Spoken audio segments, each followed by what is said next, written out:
کا معنی امن ہے.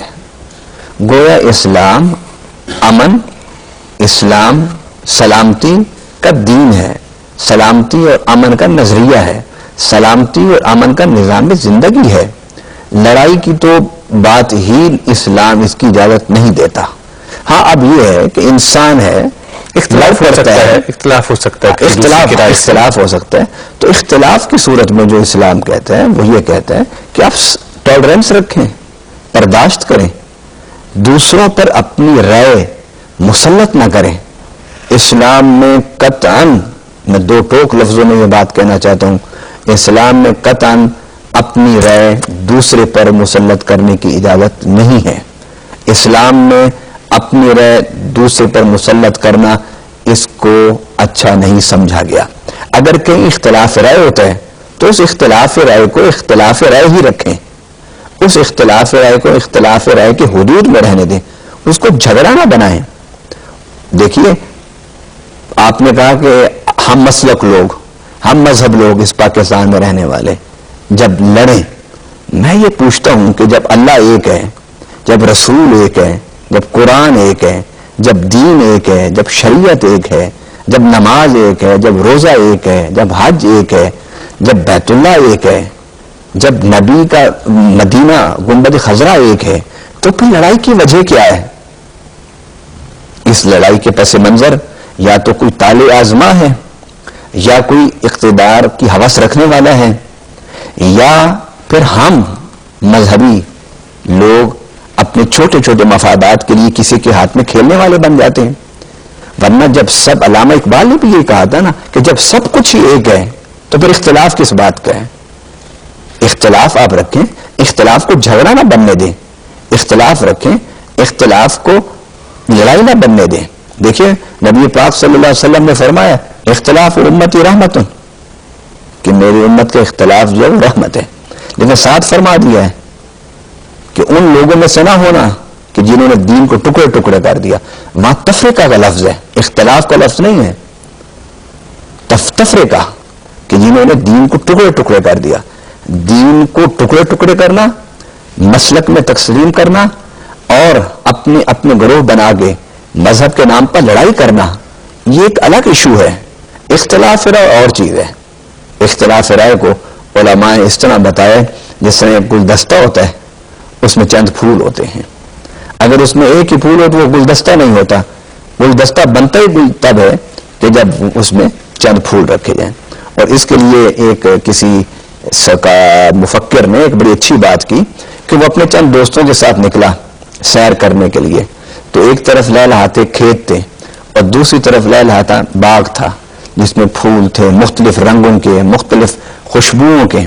اب وہ راستے میں گزر رہا ہے، اپنے ساتھیوں سے پوچھتا ہے کہ یہ بتاؤ یہ جو کھیت ہے گندم کا ہوگا، جاؤ کا ہوگا، گنے کا ہوگا کھیت، تم ادھر جانا چاہو گے یا اس باغ کی طرف، چمنستان کی طرف جانا چاہو گے کہ جس میں رنگ رنگ پھول آپ کو نظر آ رہے ہیں، کس طرف جانا چاہو گے؟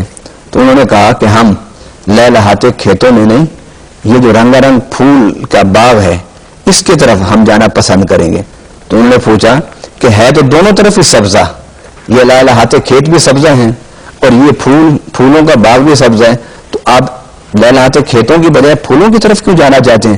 انہوں نے کہا کہ ادھر ایک ہی طرح کی شکل ہے، ایک ہی طرح کا فصل ہے، اور ادھر جو ہے مختلف رنگ، مختلف خوشبو، مختلف سٹائل کے پھول ہیں.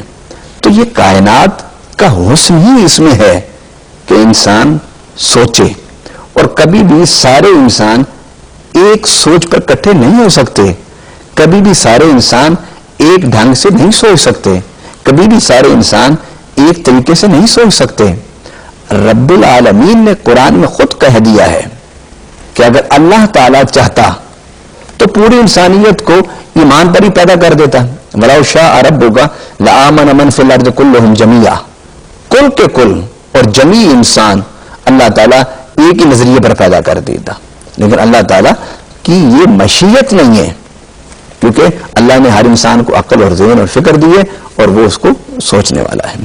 پہلی بات تو یہ کہ ہم مذہب، ہم دین، ایک سوچ، ایک نظریے رکھنے والے لوگوں کو لڑنا ہی نہیں چاہیے. چھوٹی چھوٹی باتوں پر جھگڑا نہیں کرنا چاہیے، اسلام کے وسیع تر مفاد کی خاطر ہمیں اپنے معمولی اور چھوٹے اختلافات کو بھول جانا چاہیے. اور دوسری بات یہ ہے کہ اگر کوئی نان مسلم ہے اس سے بھی نہیں لڑنا چاہیے. لڑائی کی تو اسلام اجازت نہیں دیتا.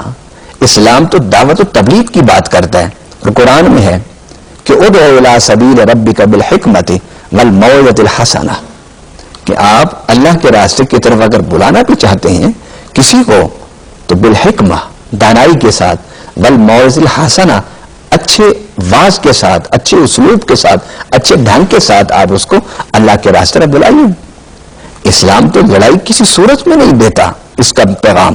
اسلام تو جھگڑے کی کبھی پسند ہی نہیں کرتا، بلکہ ایک حدیث پاک میں ہے کہ نبی پاک صلی اللہ علیہ وسلم نے فرمایا کہ جو شخص بہت لڑاکا ہو، جھگڑالو ہو اور زور زور سے بولنے والا ہو اور لوگوں کو تان و تشریح کرنے والا ہو، وہ شخص تو اللہ کو پسند ہی نہیں ہے.